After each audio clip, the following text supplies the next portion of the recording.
semuanya, balik lagi bersama aku Dr. Sarah di Sehat Bareng Dr. Sarah. Apa kabar semuanya? Semoga dalam kondisi sehat ya. Kali ini aku mau membahas pengalamanku saat koas yang pokoknya menyenangkan, seru, mungkin sedikit menegangkan. Nah, sebelum lebih lanjut ke apa yang mau kita bahas kali ini, boleh dong subscribe YouTube channel Roy and Sarah dan juga jangan lupa tekan tombol notifikasinya supaya kalian nggak ketinggalan video-video edukasi kesehatan seperti ini. Tanpa lama-lama lagi, yuk langsung kita bahas. Dukung channel ini dengan cara klik subscribe dan tekan tombol notifikasinya. Terima kasih.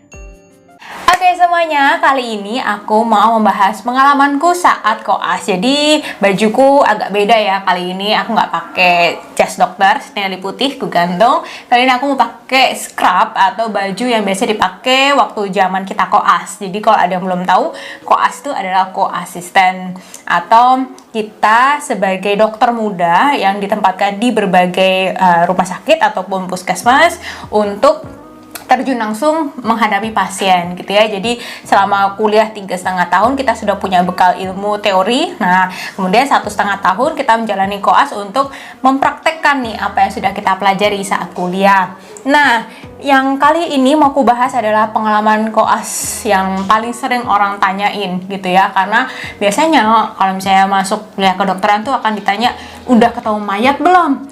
Udah masuk kamar mayat belum? Gitu kan. Nah, kalau waktu kuliah mungkin kalian sudah pernah dengar ceritaku ya waktu di video-video sebelumnya yang udah subscribe YouTube channel ini pasti udah tahu nih ceritaku waktu zaman kuliah masuk ke ruang mayat ya, literally emang ruang mayat di suatu rumah sakit. Kita belajar anatomi, jadi serat-serat otot, tulang gitu semua kita pelajarin, itu langsung ke jenazah gitu ya. Nah kali ini waktu koas namanya koas forensik gitu ya. Jadi di saat kuliah itu kita mempelajari mengenai teori forensik seperti apa. Nah ini kita langsung ketemu nih dengan pasiennya. Kalau misalnya orang hidup ya kita sebut pasien gitu ya, tapi karena ini sudah korban yang sedang meninggal gitu, kita sebutnya tamu gitu ya kalau waktu zaman kita koas dulu. Nah aku dulu tuh koas forensik di salah satu rumah sakit di Bandung ya. Jadi koas forensik itu satu stase itu selama 4 minggu gitu ya. Jadi kalau koas itu ada koas yang mayor, jadi ilmu-ilmu yang seperti penyakit dalam, kesehatan anak, bedah, kemudian obgyn atau kandungan gitu ya, itu yang 4 besar mayor. Nah kalau minor kayak misalnya mata, saraf, kulit kelamin, forensik itu termasuk dalam yang minor gitu. Jadi mungkin buat kalian nih pecinta film ataupun buku novel yang sifatnya detektif kayak aku gitu ya. Aku tuh dari dulu tuh suka banget yang namanya kasus-kasus detektif dari Agatha Christie atau Sherlock Holmes, atau ada serial TV dulu ada yang namanya Bones ya, itu mengungkapkan kasus-kasus pembunuhan ataupun ada kasus-kasus detektif lainnya gitu. Aku suka banget gitu ya, dan akhirnya pada saat terjun langsung di koas forensik ini aku benar-benar kayak excited banget gitu. Jadi nggak ada yang rasa kayak takut ya nanti gimana gitu lihat jenazah atau apa gitu ya, karena banyak juga sih yang pada saat baru masuk ke ruang forensik itu pada nggak kuat sama baunya, bentuknya, karena memang pada saat jenazah sudah terjadi pembusukan tuh sudah menggelembung gitu ya, sudah terjadi bengkak-bengkak di mana-mana gitu, jadi tidak nampak lagi bentuk yang aslinya gitu, sampai ada yang pingsan segala karena udah nggak kuat gitu. Tetapi kalau aku fine-fine aja gitu. Apa sih yang kita pelajari pada saat koas forensik? Nah, sebagai koas yang sudah harus terjun langsung ke pasien, pastinya ada bekal ilmu nih ya. Nah, ilmu forensiknya itu yang kita pelajari adalah tanatologi atau ilmu yang mempelajari mengenai perubahan setelah kematian. Karena pada sebagian besar kasus itu yang kita tangani adalah korban yang sudah meninggal gitu. Walaupun tidak semua kasus yang kita hadapi adalah kasus korban yang sudah meninggal. Ada juga pasien yang hidup gitu, kita buatkan yang namanya visum atau visum et repertum, atau suatu keterangan tertulis yang dibuat oleh dokter yang ditunjuk oleh penyidik untuk memeriksa yang dibawa nih. Kalau misalnya pasiennya hidup, ya berarti kita periksa korban yang hidup gitu ya. Tapi kalau misalnya yang diberikan oleh penyidik adalah jenazah atau korban yang sudah meninggal, maka kita akan buatnya visum untuk kasus yang korban mati gitu ya. Nah, jadi ada dua nih bedanya. Kalau biasanya pasien yang hidup kita periksanya secara luar gitu ya, tidak ada tindakan otopsi. Tapi kalau yang diberikan oleh penyidik adalah yang sudah meninggal, maka kita akan biasanya tergantung sih, ada yang dimintakan periksa luar atau otopsi. Nah, kalau otopsi ini kita membedahnya sampai ke dalam-dalamnya gitu ya, organ-organnya dikeluarkan ya, kemudian kita periksa detail banget gitu sampai apakah di paru-parunya ini mengembang atau tidak gitu ya. Misalnya kasus pembunuhan bayi gitu, nah apakah ini dia lahir kemudian baru dibunuh gitu kan, atau dia sudah mati dalam kandungan kemudian dikeluarkan gitu, atau bagian lambung misalnya, kita bisa lihat nih terakhir si korban ini makan apa sih gitu, jadi kelihatan tuh ya dengan kita mengotopsi.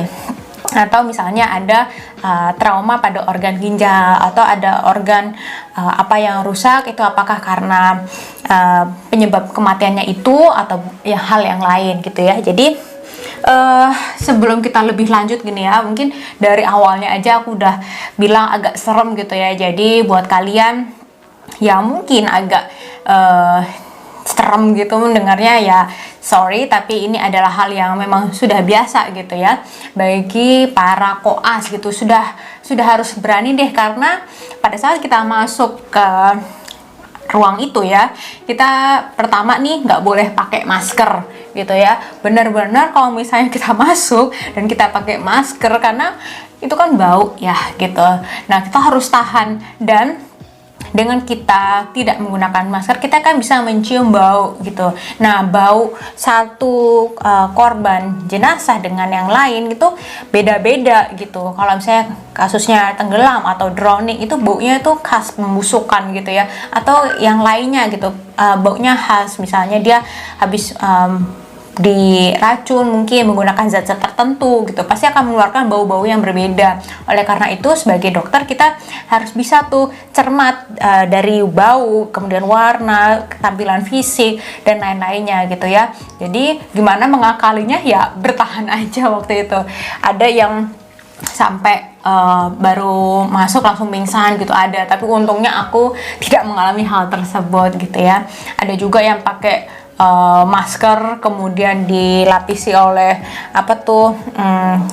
kopi gitu ya, bubuk kopi, terus dimasukin di dalam maskernya, di tisu gitu supaya bisa menetralisir bau. Tetapi karena dari dokter spesialis forensiknya mengatakan tidak boleh gitu, maka kita harus tahan dengan kondisi seperti itu. Tapi itu membuat kita belajar. Oke, kemudian lanjut dari tadi ya, kita sudah masuk nih ke ruang, terus kita dikasih ini kronologinya. Ini ada korban, namanya, kemudian pokoknya identitasnya, kemudian kronologinya itu dari polisi. Kemudian kita mulai nih langsung melakukan pemeriksaan luar gitu, head to toe ya, jadi dari atas kepala sampai ke kaki dilihat, per sentimeter tuh kita lihat detailnya tuh seperti apa gitu ya, dari kepalanya, bentuknya gitu, apakah normal atau tidak, ada bekas mungkin penganiayaan, misalnya memar, atau misalnya ada retak, patah gitu ya,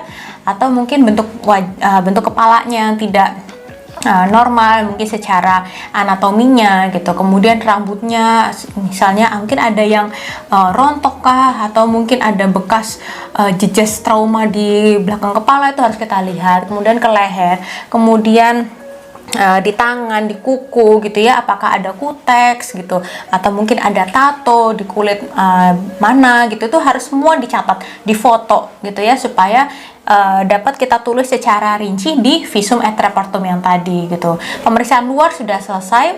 Nah, yang paling menegangkannya adalah ketika kita lakukan otopsi gitu ya.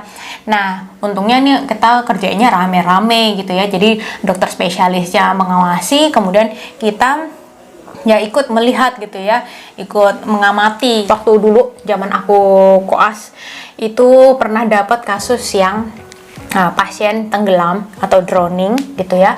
Itu sudah terjadi pembusukan cukup lama baru ditemukan oleh polisi. Kemudian aku juga dapat kasus bayi yang aku ingat sih tenggelam sama bayi ya. Bayi itu tentunya sudah dalam kondisi meninggal ya. Itu ditemukan dari polisinya memberikan ada satu kardus gitu ya, tidak besar, jadi satu kardus mie instan gitu, di dalamnya ada si jenazahnya, kemudian ada suratnya guys gitu, yang di dalam surat itu tertulis tolong kuburkan dengan layak. Kemudian ada amplop juga isinya uang gitu ya, sejumlah uang. Benar-benar ketika dapat kasus tersebut, kayak kasus bayi tersebut ya, itu benar-benar yang sedih gitu ya, kayak kok ada ya yang melakukan seperti ini gitu. Apa yang kita lihat di berita gitu ya, kan banyak ya kasus di berita ditemukan misalnya bayi meninggal di mana kantong kresek atau apa gitu ya, dan itu ternyata aku alami sendiri pada saat forensik tersebut. Aduh, pokoknya benar-benar sedih deh waktu itu ya. Nah, kalau misalnya kita terima dari polisi ada kardus atau ada kantong kresek atau apapun, itu harus difoto dan dicatat gitu ya. Misalnya ditemukan di dalam kardus apa gitu ya, apakah dalam kardusnya itu ada bercak darah atau apa, itu juga harus ditulis. Oke. Pada saat kita masuk koas tuh kita harus punya pegangan ilmu forensik tanatologi gitu ya. Jadi ilmu yang mempelajari perubahan saat kita sudah meninggal gitu. Apa sih yang terjadi waktu kita meninggal? Sudah terjadi perubahan ya, yaitu ada lebam. Jadi kenapa sih mayat itu warnanya biru? Karena yaitu perubahan ya.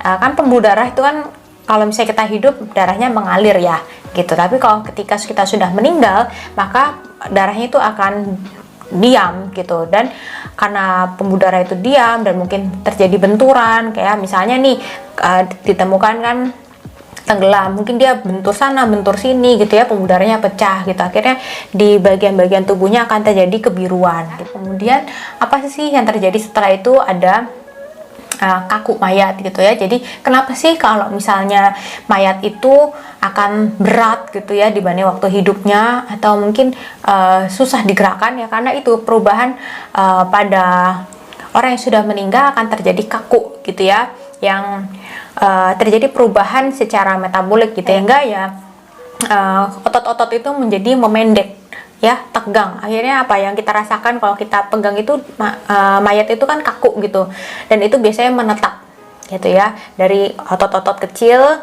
kaku-kaku dulu gitu ya, baru nanti semuanya akan menjadi kaku seperti itu ya. Jadi itu yang kita nilai. Jadi kita bisa tahu nih misalnya, ternyata nih jenazahnya belum terlalu kaku nih, masih bisa digerakin, berarti mungkin kita bisa perkirakan jam kematiannya mungkin baru beberapa jam gitu ya. Tapi kalau sudah kaku menyeluruh, berarti sudah seharian nih gitu.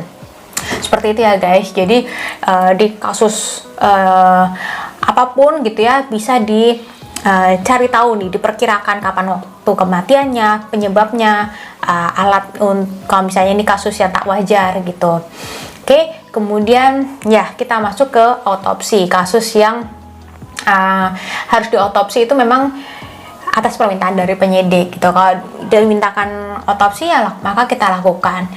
Dari kepala sampai ke organ dalam dada dan perut ya. Kalau dari kepala yang kita ambil adalah otaknya gitu. Kalau misalnya kasusnya itu sudah lama atau terjadi pembusukan gitu ya, maka yang namanya otak itu sudah akan lumer guys gitu ya, dia akan encer. Baru kali itu aku tahu yang namanya otak itu encer ya. Bagaimana sih gitu cara mengeluarkan otaknya? Maaf ya, ini harus digergaji. Jadi kepalanya itu digergaji, batok kepalanya, kemudian dikeluarkan isi kepalanya, otaknya gitu. Kemudian ditimbang. Pokoknya kalau misalnya ada yang pada saat diotopsi otaknya masih utuh gitu ya, masih bagus. Tapi ada juga yang sudah encer. gitu. Nah itu nanti dilihat permukaannya seperti apa, atau misalnya sudah encer ya dihitunglah beratnya berapa gitu ya. Nanti kalau sudah selesai ya batok kepalanya akan dipasang kembali gitu ya. Nah kemudian setelah kepala kita masuk ke dada dan perut gitu ya. Jadi ini kan ada tulang dada, nah itu juga dipotong gitu ya, dibelah semua, kemudian dikeluarkan nih. Di dada kan ada paru dan jantung gitu ya, dikeluarkan tuh satu persatu. Kemudian yang di perut ada lambung, ada usus, ada hati. Nah semuanya tuh dikeluarkan ya, dikeluarkan, kemudian dinilai satu-satu gitu ya permukaannya, apakah ada jejas trauma.